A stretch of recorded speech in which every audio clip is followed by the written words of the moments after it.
Então vamos lá. Os fatores que contribuíram para a democratização do esporte. Deixa eu ver se dá pra gente correr um pouquinho a fechar esse conteúdo. Então, conquista dos trabalhadores referentes à jornada de trabalho. Ó, tem também essa questão histórica. Semana inglesa, né? Semana de trabalho, que era 5 dias e meio, com a liberação da jornada de trabalho à tarde, que fica aí a questão do sábado, né? Só retornar aqui de novo para vocês verem o fluxograma. Então, até mesmo fatores que puderam contribuir com essa parte democrática do esporte, nós podemos ver isso aqui. São aquela conquista dos trabalhadores referentes à jornada de trabalho. Nós tínhamos aí a semana inglesa, nós temos 7 dias, 5 dias, às vezes, na semana inglesa, segunda a sexta, e meio-dia, que seria o sábado, tá? E a partir disso, o sábado à tarde tem, é claro, hoje em dia nós temos trabalhos que apenas se constituem de 5 dias, que é de segunda a sexta, tá? São os exemplos principalmente dos cargos públicos, mas de outros, no caso outras empresas privadas, fica essa questão dos 5 dias e meio, que às vezes é os 5 dias da semana, manhã e tarde, aí depende da jornada de trabalho, e ao sábado apenas pelo período da manhã, e aí à tarde já faz essa liberação, ou seja, tendo uma diminuição aí da sua jornada de trabalho. Políticas trabalhistas introduzidas na Inglaterra, né, permitiram a popularização do esporte moderno. E aí, é claro, teve a implantação do meio período de trabalho aos sábados, proliferação dos clubes esportivos, difusão do esporte pelo mundo foi rápida e deveu-se, né, principalmente pela sedução exercida pela possibilidade da vitória entre indivíduos com igualdades e oportunidades, que pela possibilidade do exercício e do tempo livre. Então, vamos lá, se você fizesse um confronto às vezes da classe elitizada com a classe baixa, né? Então, às vezes isso aí até animava eles, porque era uma chance de vitória praticada, principalmente também em forma de exercício, como possibilidade de exercício no tempo livre, tá bom? Por isso que o futebol é tão difundido, né? Século XX, o esporte foi gradativamente integrado aos programas de educação física, né? Aqui são todas citações da saudosa Darido, tá? Difusão da Darido, do esporte, desculpa. Segundo Darido 2005, os esportes modernos foram exportados e adaptados em outros países no final do século XIX, tá? Localismo, globalizado e globalismo, né? Localizado. Consultar o livro, deixa essa citação depois para eu passar o livro para vocês, tá? Nós temos aí, dentro do esporte, por que foi tão difundido, por que é tão aceito, não só aqui no Brasil, mas em todos os países. Nós temos todo um processo de mercadorização, ou seja, mercadológico. Foi criado rendimento em cima do mercado do esporte. Mais uma vez eu vou citar o futebol porque é o esporte mais conhecido. Nós temos todo um processo de mercado. E aí vocês sabem, quem assiste aí ou acompanha o mínimo, já ouviu falar nos processos de contratação, né? Essas contratações é um mercado, né? Envolve a parte burocrática, lucros, períodos que ele vai ficar, valorização, se ele render naquele time, consequentemente o passe dele vai valorizar mais. Então é um processo mercadológico, valorização dos atletas, tá? É claro também, às vezes das equipes também.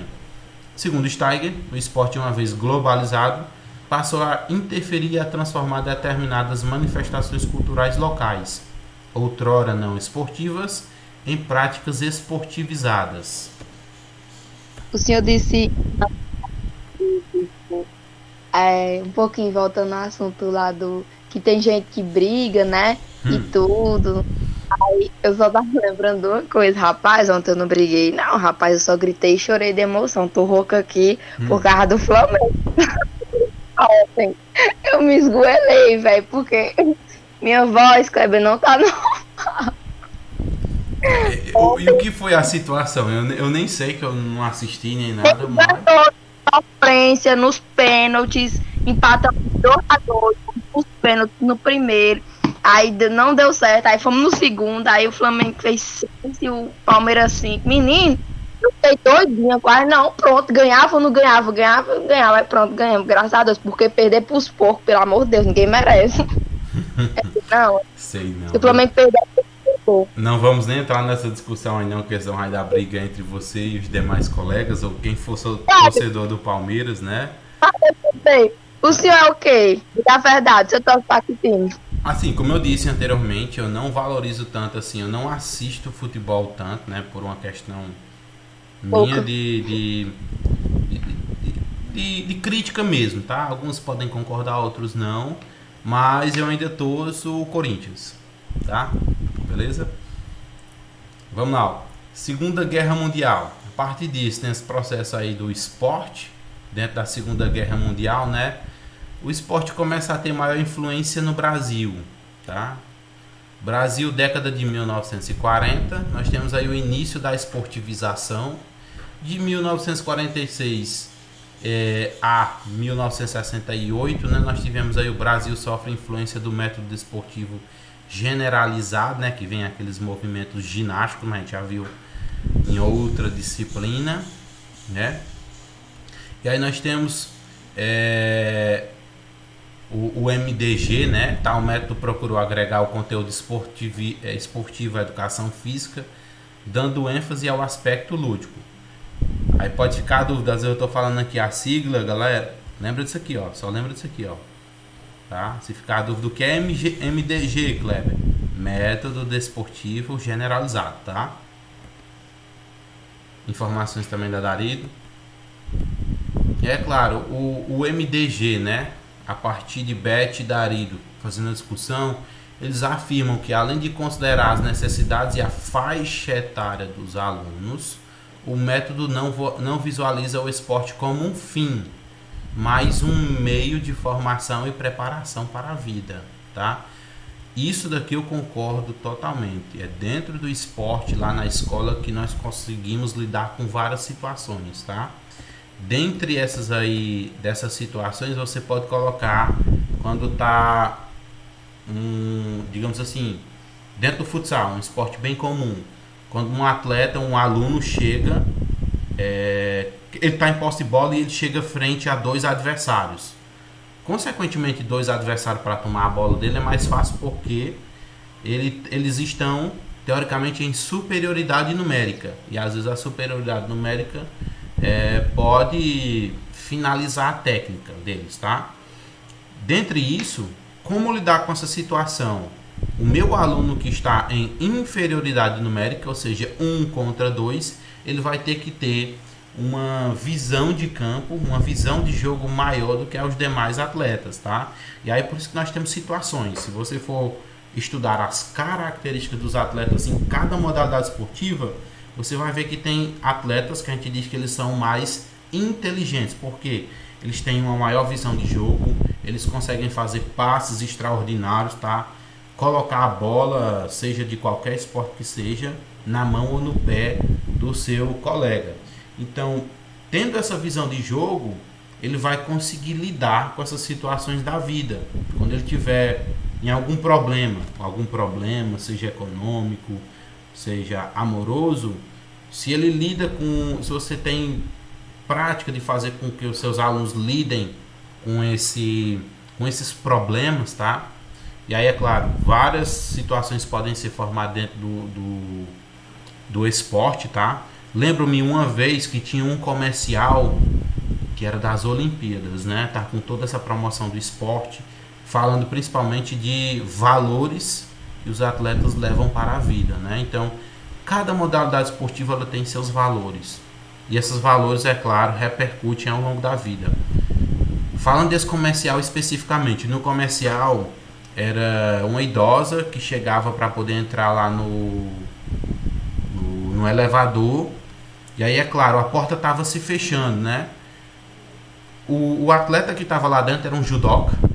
E aí, por ter respeito pelos mais velhos, que é uma coisa que era trabalhar, disciplina e tal, dentro do judô, ele segura a porta e abre. A mulher agradece, ele faz aquela reverência bem prática do judô, tá? Então, é você trazer valores e regras e práticas dentro do esporte e empregar elas no seu dia a dia. Preparação para a vida.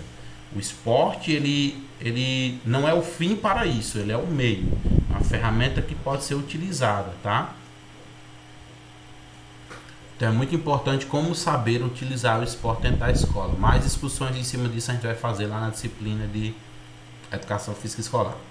Então o esporte se tornou, claro, agora falando um pouquinho aí do esporte dentro do regime militar. O esporte se tornou razão de Estado, já vimos isso aqui em outra disciplina também, né? A educação física escolar sucumbiu, subordinada a este, tá? Durante a década de 1970. A aptidão física tornou-se a referência fundamental para orientar desde o planejamento até a avaliação da educação física. Lembram-se que na disciplina de aspectos históricos nós discutimos que o esporte era o principal meio de propaganda do regime militar aqui no Brasil. E dentre esses processos aí nós vimos também que a educação física era muito utilizada lá na escola, né? Desde o seu processo de esportivização, que começava na quinta série do ensino fundamental, né? E até aí o que eles diziam como ensino médio, que era o 8º, 9º ano, para poder desenvolver os atletas para participar de competições internacionais, né? Tudo isso aqui a gente discutiu em aspectos históricos. E o esporte se torna um meio e fim da educação física. Por que eu digo isso? Nós também temos a parte do meio e o fim que nós podemos utilizar dentro do esporte lá nas escolas, tá? Muitas das vezes a própria educação que nós tivemos, a educação física em si, ela foi errônea, ela não tinha meio, ela não tinha fim, ela não tinha valores, ela não tinha regras. Por isso que tem um livro chamado de Escola da Bola. É o professor que é muito taxado e conhecido com uma bola embaixo do braço e um apito no pescoço. Nós somos muito mais do que isso, tá bom? E é claro, lembrem-se, nós ensinamos para os nossos alunos, através da prática esportiva, valores que podem ser levados para a vida. Prepara o seu aluno para a vida, tá? Brasil na década de 1980, tá? Deixa eu dar uma corridinha aqui para ver se a gente finaliza. Segundo Dari de 2005, na década de 1980, muda o cenário político no meio acadêmico pelo questionamento e reflexão sobre o papel da educação física. Também discutimos isso aqui lá em aspectos históricos, né? Reformulação de novas bases para a educação física, principalmente sobre o papel do esporte dentro da escola. Antigamente era só esportivização, rendimento, meio de propaganda do exército, participação aonde? Nas competições internacionais. E quanto ao esporte nas aulas de educação física, quais os desafios encontrados pelos professores e o que deve permear esse conteúdo, tá? Muitos professores não conseguem entender o que é, o que se destina e o que é que se trabalha dentro do esporte ou como se utilizar o esporte nas aulas de educação física, tá? Não é só jogar bola. É muito mais do que isso e a gente está sempre se fundamentando e falando sobre isso em nossas aulas, tá? Classificação. Nós tivemos uma pequena divisão do esporte dentro da escola, que é o que a gente chama de esporte e educação. Segundo Darido, este viés tem por finalidade democratizar e gerar cultura pelo movimento de expressão do indivíduo em ação com manifestação social e de exercício crítico da cidadania, evitando a exclusão e a competitividade exacerbada. Lembrem-se, isso aqui é o esporte e educação, tá? Segundo o Steiger, 2005, esse tipo de esporte seria desvinculado do princípio do rendimento. Então lembra, esporte e educação é diferente do rendimento, tá bom? E voltado para um compromisso educativo, seria aquele realizado num contexto escolar, tá bom? Beleza, e o esporte participação, Kleber? Lembra, esporte educação e o esporte participação. Segundo Darido, essa manifestação referenciada pelo prazer lúdico ocorre em espaços não comprometidos com o tempo livre de obrigações da vida cotidiana e apresenta como propósitos a descontração, a diversão, o desenvolvimento pessoal e a interação social, tá?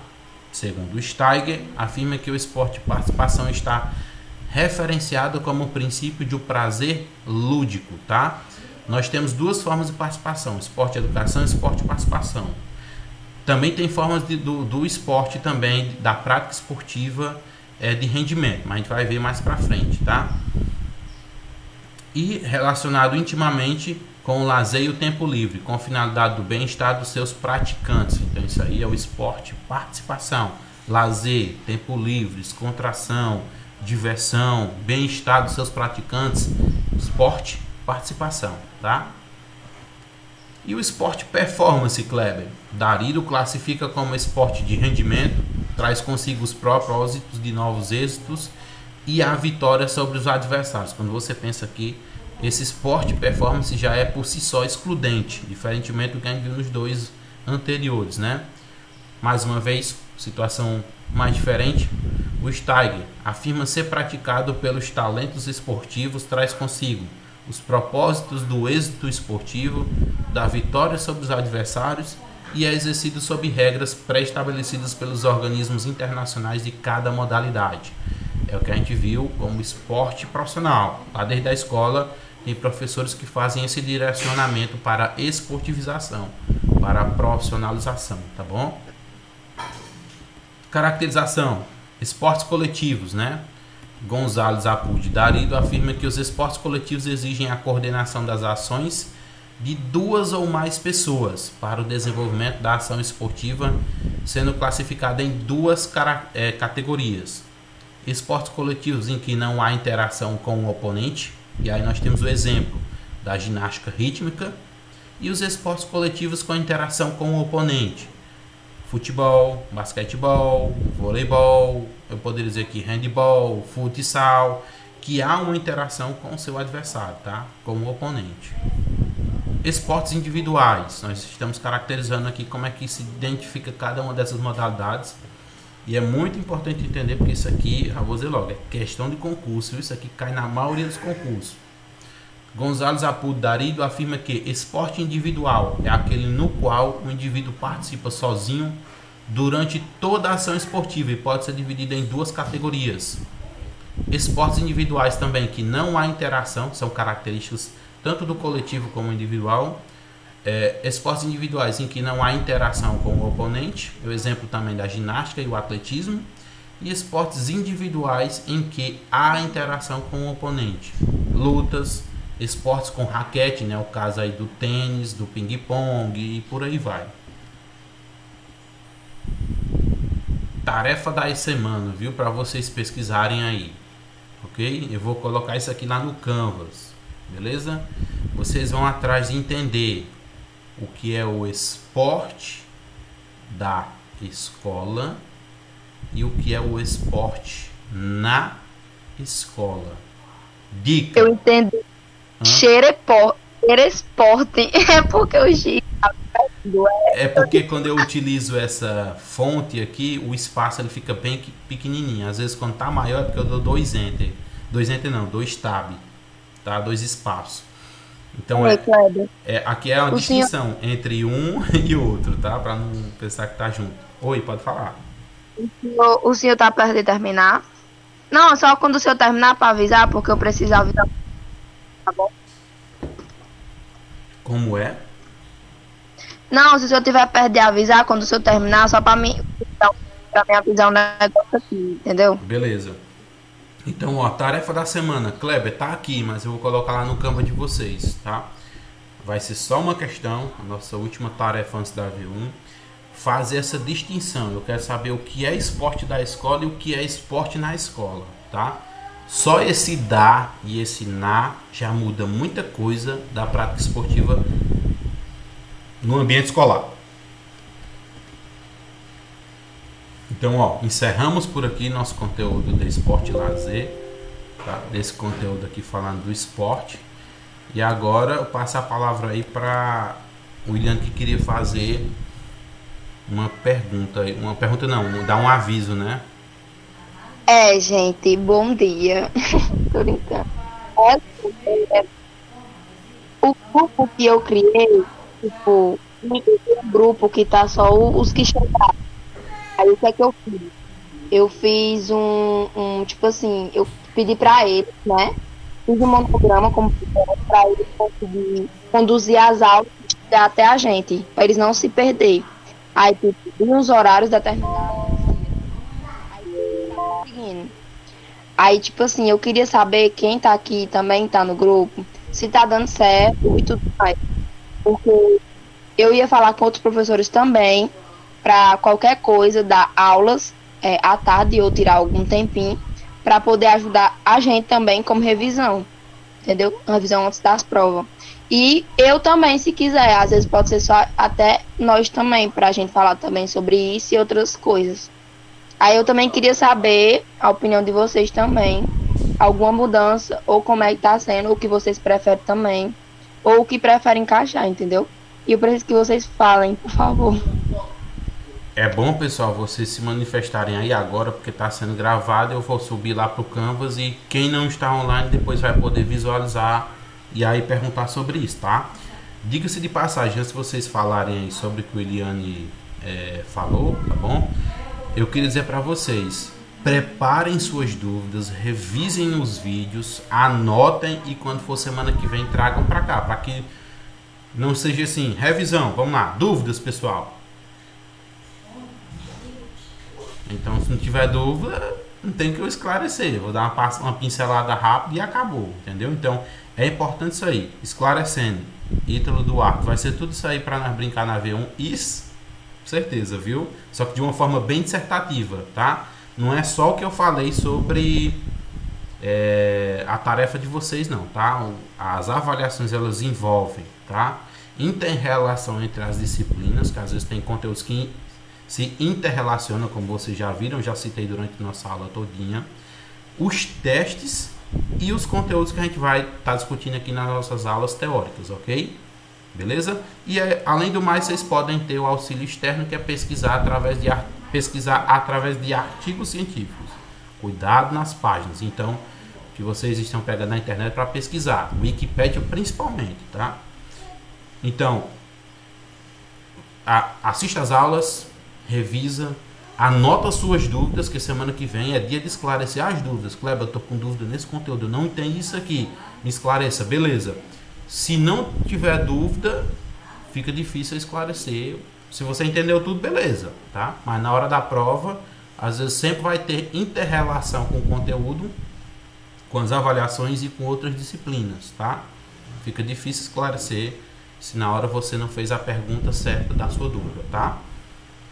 Beleza, E podem falar. também estava pensando aqui, tipo assim, de um dia com os alunos, a gente tirar um dia, pelo menos, à tarde, para a gente conversar sobre tudo.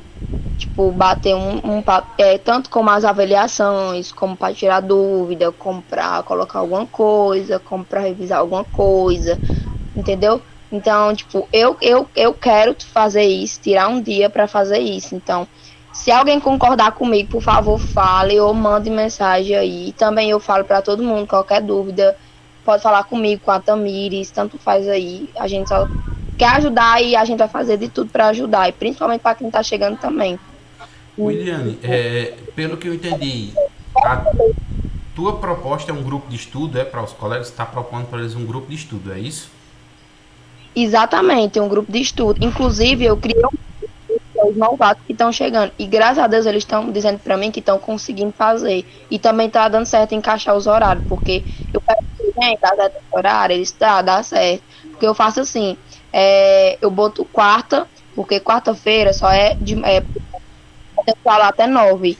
Aí os outros restantes, a gente usa aulas. E nas aulas, eles iam fazendo os testes e ia dando certo. Porque se aí dava certo eles pegar ligeiro, entendeu? Conteúdo. Show, viu? Ó, isso daí é uma maneira bem legal de vocês trocarem informação. Ó, já pega aí as informações que os colegas estão contribuindo, dizendo aí. Seria interessante quando vocês forem organizar esse grupo de estudo, cada dia ser uma matéria. Outra, a maior dúvida que pode ficar de vocês não podem se reunir presencialmente, mas vocês podem se reunir pelo próprio Google Meet. O Google Meet é uma ferramenta grátis do Google. Vocês vêm aqui, por exemplo, se você tem um e-mail Gmail, tá? Só para que fique aqui mais fácil para vocês entenderem, você vem aqui nesses quadradinhos, você está logado na sua conta, vai lá, ó, Meet. Você já cria uma reunião, manda para os colegas que vocês mesmos ficam interagindo na sala. Aí vocês ficam fazendo a discussão, fica a pessoa que está responsável pelo grupo fica fazendo o papel de moderador. Como assim, Kleber?